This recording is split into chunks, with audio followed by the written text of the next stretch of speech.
Bismillahirrahmanirrahim. Alhamdulillah rabbil alamin. Wal aqibatu lil muttaqin wa la udwana illa 'alal zalimin. Wassalatu wassalamu ala asyrafil anbiya'i wal mursalin sayyidina wa habibina wa syafi'ina wa karimina wa zukhrina wa sanadina wa maulana Muhammad an-nabiyil amin wa rasulil mubin sayyidina wa habibina wa syafi'ina maulana Muhammad wa ala alihi wa ashabihi ajma'in. Amma ba'du, subhanaka la ilma lana illa ma 'allamtana innaka antal alimul hakim. Rabbi shrah li sadri wa yassir li amri wa hlul 'uqdatam min lisani yafqahu qawli wahdi qalbi wa saddid lisani bihaqqi sayyidina Muhammad. Allahumma inna nas'aluka al-futuh wal munuh wal rusukh wa salahil jasadi wal ruh wa taubatan nasuh. Mari kita awali ta'lim kita dengan membaca talafuz niat.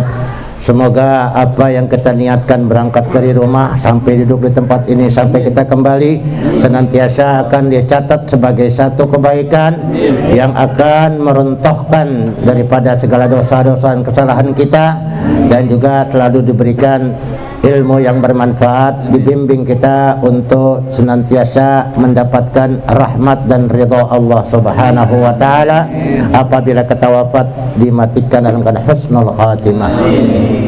Bismillahirrahmanirrahim. Bismillahirrahmanirrahim. Nawaitu ta'alluma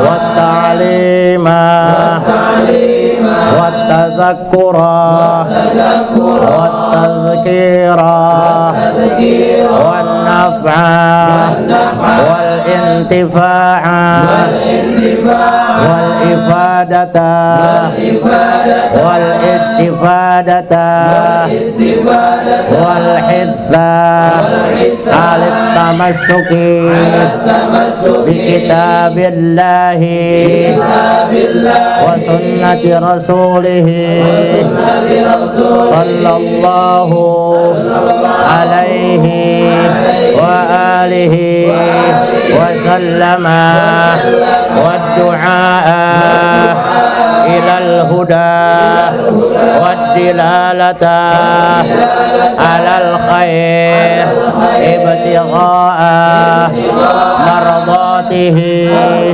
wa qurbihi wa thawabihi wa husnil khatimati ma'al lutfi wal afiyah wa salahil aqibati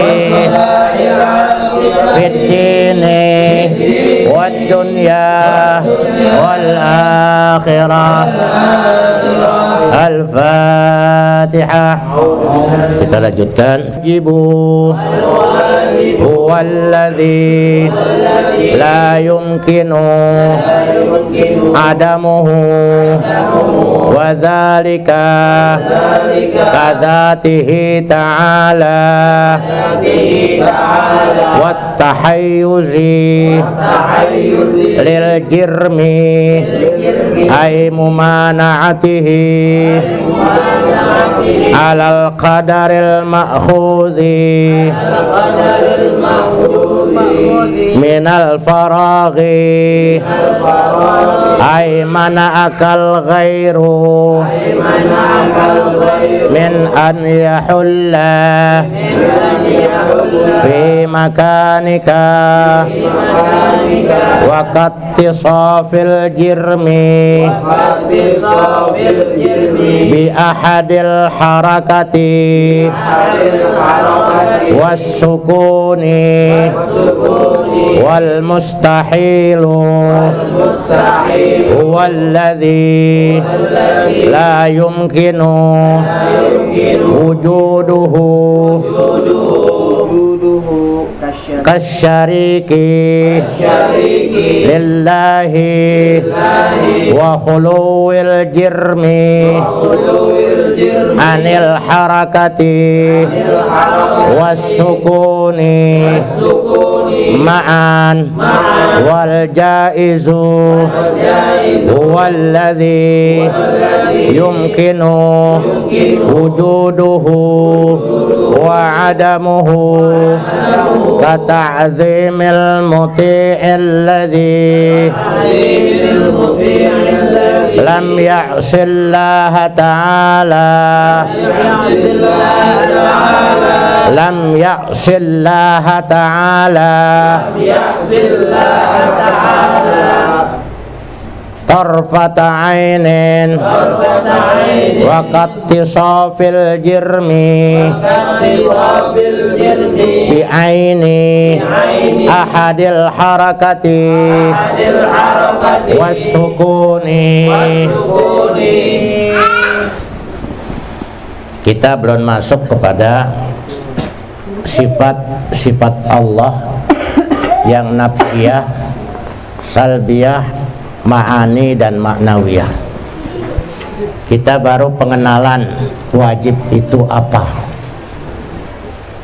Ya. Wajib di sini adalah wajibul akli atau wujubul akli, wajib menurut akal. Sebab kalau ilmu tauhid mainnya di akal. Ya. Jadi menurut akal.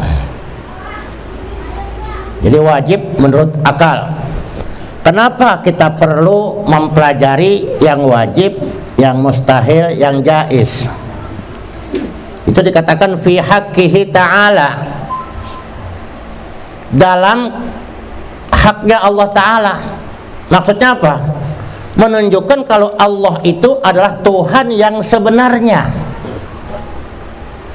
Jadi kalau kita nggak ngaji tauhid, nggak tahu Tuhan yang sebenarnya itu apa. Tapi kalau kita ngaji tauhid, ada syarat-syarat jadi Tuhan. Ya boleh aja kita mendaftar jadi Tuhan kalau punya syarat.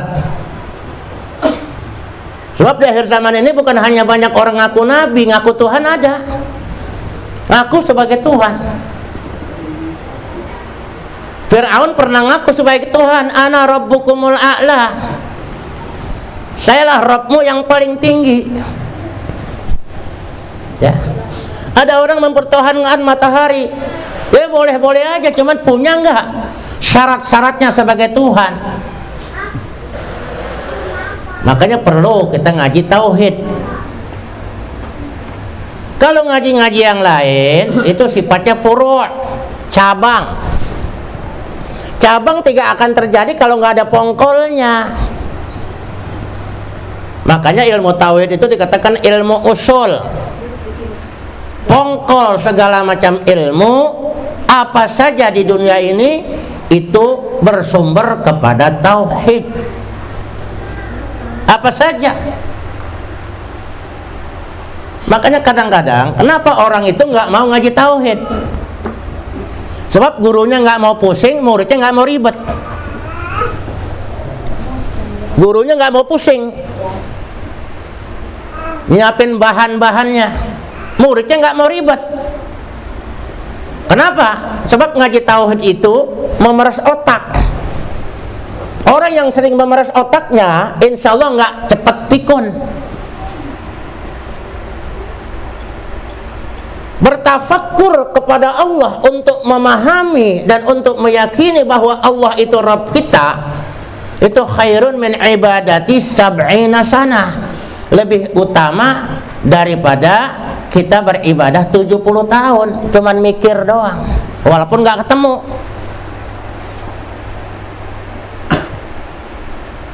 Ini jadi heran orang kalau umpamanya orang ngajar tafsir, hebat kan? Wah, tafsir yang diajarin tafsir.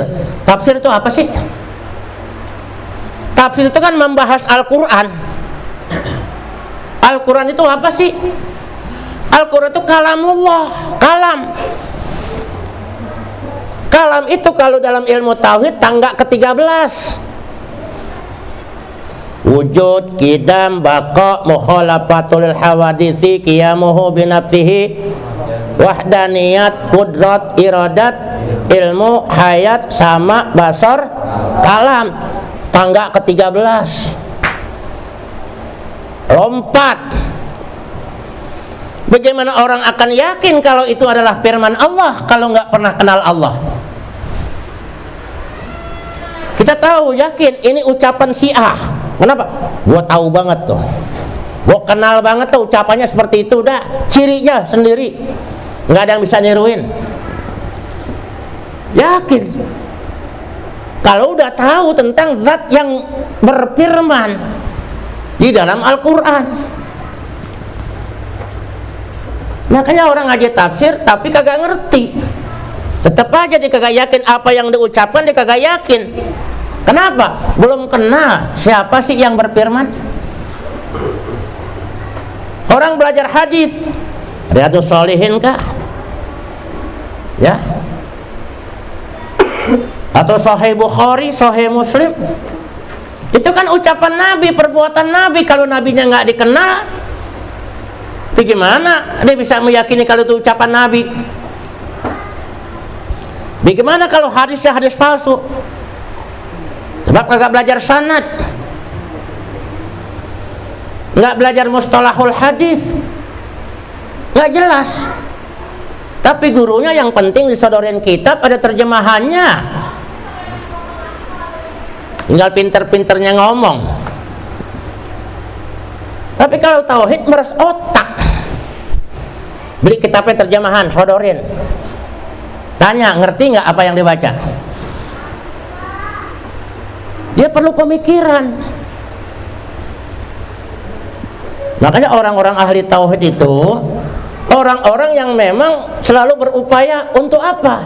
Kita ngaji tauhid, pentingnya apa sih? Tujuan akhirnya? Tujuan akhirnya ma'rifatullah, kenal kepada Allah.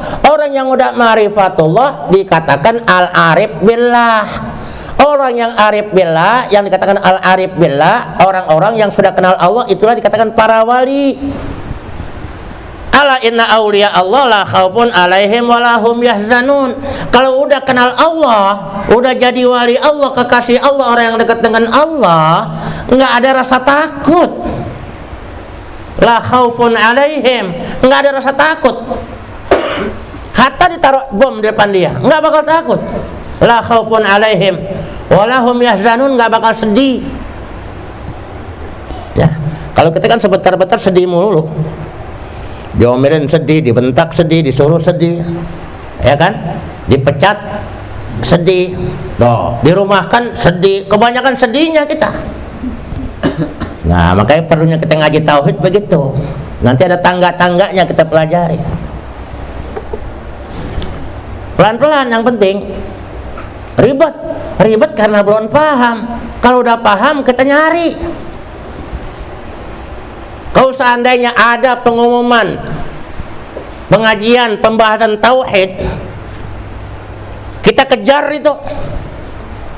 Orang mau kenal Allah, kenal Sang Pencipta, lah kan mahal banget itu. Di mana saja kita cari, walaupun jaraknya ratusan kilometer, kita cari. Saking pentingnya ngaji tauhid.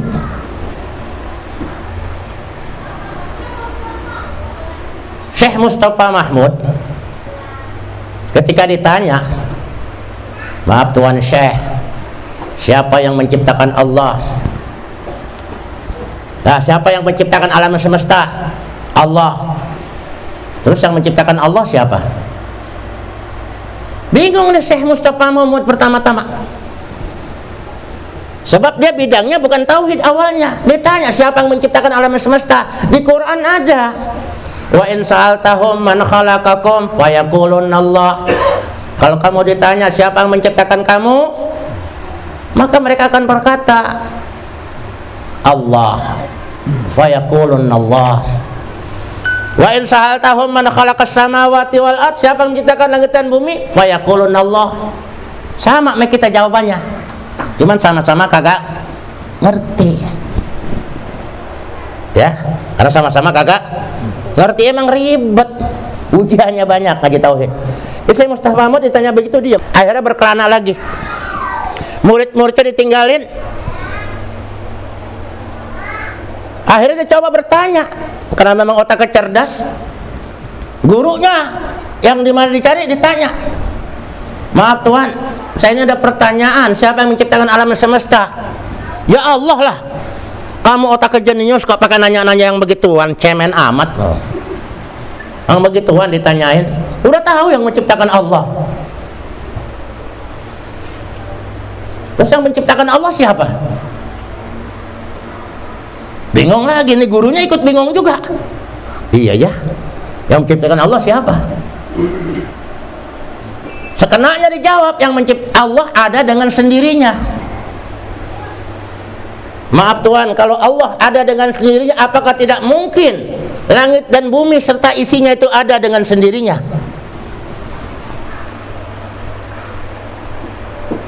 Sampai akhirnya Syekh Mustafa Mal itu berkelana mencari jawabannya.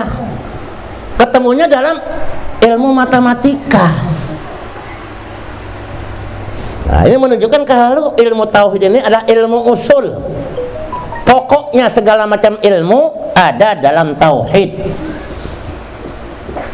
Yang lain itu furu', cabang. Fikih itu cabang, tajwid cabang, Al-Quran cabang, tafsir, hadis, semua cabang-cabangnya.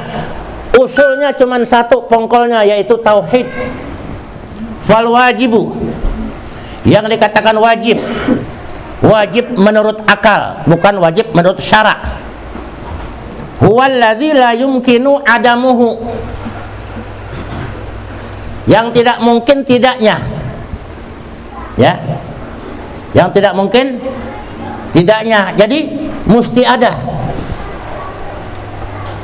Dalam definisi lain, bahwa al-wajib itu adalah ma la yatasawwaru fil aqli adamuhu. Ya, al-wajibu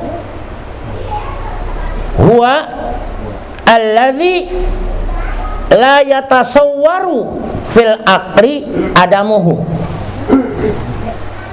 Wajib itu adalah sesuatu yang tidak bisa digambarkan pakai akal kita, itu kalau dibilang nggak ada. Kadzatihi ta'ala, seperti zatnya Allah Ta'ala. Kalau dibilang Allah tidak ada, akal nggak nerima. Kenapa akal nggak nerima? Buktinya kita ada. Buktinya langit ada. Buktinya bumi ada. Hewan, tumbuhan ada. Lautan, daratan, gunung ada. Ini menunjukkan adanya Sang Maha Pencipta. Jadi kalau dibilang Allah kagak ada, akal nggak nerima. Kenapa? Allah wajibul wujud. Zat yang maha wajib adanya hanya Allah. Allah wajibul wujud.